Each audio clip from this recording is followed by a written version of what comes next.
मैं कशिश और स्वागत है आपका नेक्स्ट 9 न्यूज में। अगर ऐसा कहा जाए कि देवेंद्र फडणवीस ने राहुल गांधी को बड़ा और खास संदेश भेजा है, इस बात में पूरी सच्चाई है, क्योंकि 1 जनवरी 2024 से रामलला के दर्शन कर पाएंगे सारे लोग यहाँ पर। लेकिन पहले दिन सिर्फ और सिर्फ यहाँ पर जो VIP लोग हैं वो ही नजर आएंगे। कह लीजिए यहाँ पर जो गवर्नमेंट के लोग हैं वही सारे नजर आएंगे, लेकिन यहाँ पर द्वार खुल जाएंगे रामलला को देखने के लिए। और उसी के तहत यहाँ पर देवेंद्र फडणवीस ने राहुल गांधी को संदेश भेजा है कि वो यहाँ पर आके जुड़े और यहाँ पर आके रामलला के दर्शन करें। इसके साथ साथ ये भी कहा जा रहा है कि जब ये कुछ बयान सामने आए थे, उन बयानों की पहले बात कर लेते हैं कि यहाँ पर वरिष्ठ नेता का ये कहना, केंद्रीय मंत्री अमित शाह का भी कहना है कि राहुल पर हमला करते हुए 1 जनवरी 2024 को भव्य राम मंदिर बनकर तैयार होने के लिए ऐलान कर दिया है। शाह के बयान से जुड़े सवाल पर जवाब में फडणवीस ने यहां पर कहा कि राहुल गांधी को राम मंदिर में दर्शन करने के लिए बुलाया जाएगा।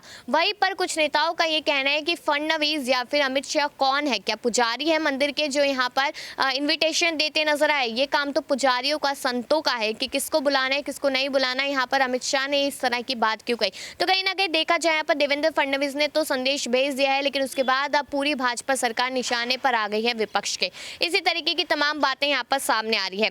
आगे आपको बताती चलूं कि 3500 किलोमीटर की यात्रा, जो भारत जोड़ो यात्रा है, जो 7 सितंबर से शुरुआत हुई थी, जिस यात्रा की कन्याकुमारी से, वो इस वक्त यहाँ पर हरियाणा में नजर आ रही है। यानी कि आंध्र प्रदेश, कर्नाटक, तमिलनाडु, तेलंगाना, कन्याकुमारी, उसके बाद महाराष्ट्र, मध्य प्रदेश, राजस्थान, दिल्ली, यूपी और अब हरियाणा, उसके बाद पंजाब, फिर जम्मू कश्मीर, उसके बाद समापन हो जाएगा इस यात्रा का। और उसके बाद हाथ से हाथ जोड़ो यात्रा का स्वागत करते नजर आएंगे। लेकिन देखा जाए कि इस यात्रा को काफी ज्यादा तंज कसे जा रहे थे बीजेपी की तरफ से, लेकिन अब ये यात्रा पूरी तरीके से सफल होती नजर आ रही है।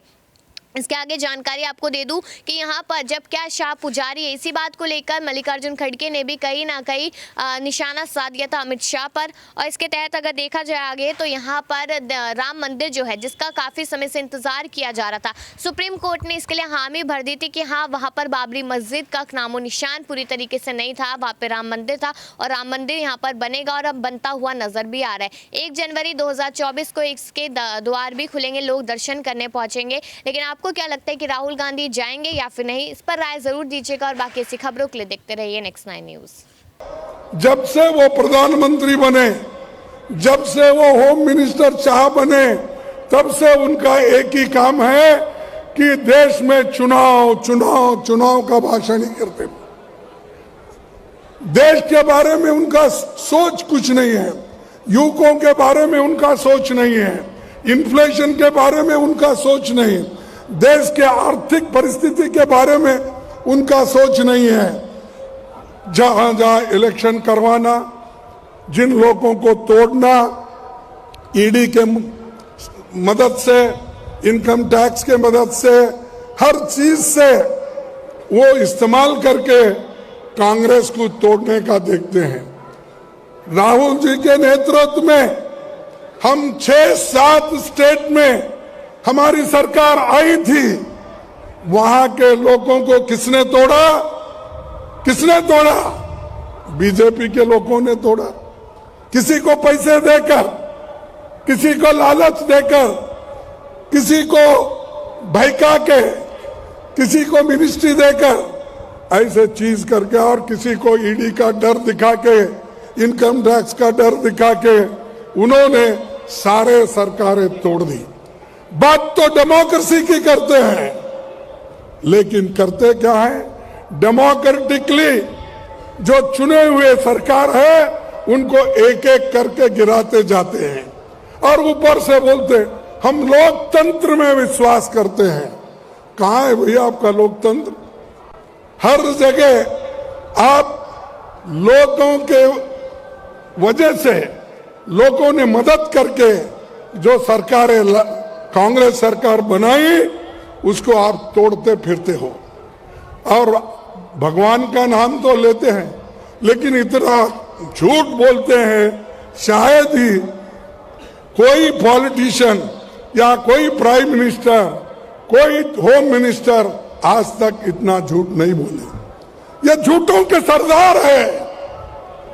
हर 2 करोड़ नौकरियां देने का ये सच है झूठ?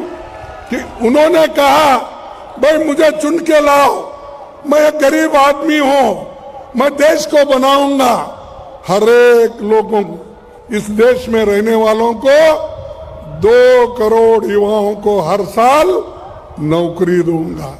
दिया नौकरी?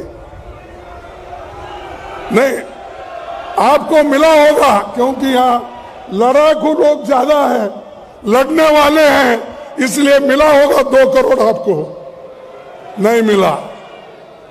15 लाख देने का वायदा मिला, 15 लाख नहीं मिला। अब क्या कर रहे हैं? त्रिपुरा में इलेक्शन है, वहां शाह चाहते हैं, वो कहते हैं भाई राम मंदिर बन रहा है, 1 तारीख उसका उद्घाटन है। अरे ठीक है, सभी लोग तो भगवान में आस्था रखते हैं, लेकिन आप क्यों घोषणा करते इसकी? वो भी चुनाव में, और आने वाले चुनाव में वो ये कह रहे हैं कि मई में चुनाव रहता है, तो 1 जनवरी में वहां राम मंदिर का उद्घाटन होगा। आप कौन होते भाई बोलने का? क्या राम मंदिर के पुजारी है आप? क्या राम मंदिर के वहां महंत हैं आप? वहां के महंत लोग बोलने दो, साधु संत बोलने दो। आप क्यों है? आप पॉलिटिशियन है। आप देश को सुरक्षित रखना, कानून की व्यवस्था रखना, लोगों के पेट भरना और किसानों का दाम देना आपका काम है। किसानों को भी बोले कि आपका दाम दुप्पट होगा दुप्पट। एमएसपी बढ़ाएंगे, बढ़ाए नहीं। तो ये सारी चीजें वो बोलते जाते हैं, और ये सब, और बाद में ये कहते हैं अरे भाई ये तो इलेक्शन के जुमले हैं। अगर इलेक्शन के जुमले हैं तो ये बोलना था पहले ही, वोट लेने से पहले। वोट लेने के बाद ये जुमले बन गए, 15 लाख, 2 करोड़, सारी चीजें जुमले बन गए। तो इसीलिए मैं ये कहूंगा, मुख में राम बगल में छुरी, मुख में राम बगल में छुरी, और ये छुरी लेके घूम रहे हैं, समाज को डिवाइड कर रहे हैं, जाति जातियों में झगड़ा लगा रहे हैं, धर्म धर्म में झगड़ा लगा रहे हैं, और एक खाई बढ़ा रहे हैं, जो डिवाइड कर रहे हैं। इसी के लिए राहुल गांधी जी इस खाई को दूर करने के लिए, जोड़ने के लिए वो इतनी पद यात्रा कर रहे हैं। ये है, ये वोटों के लिए नहीं है, ये वोटों के लिए नहीं है, ये देश के हित के लिए है, आपके हित के लिए है, किसानों के हित के लिए है, युवाओं के हित के लिए है, महिलाओं के हित के लिए है, दलितों के हित के लिए है। ये जो कर रहे हैं वो, लेकिन वो क्या कर रहे हैं? वोटों के लिए कुछ भी बोलो,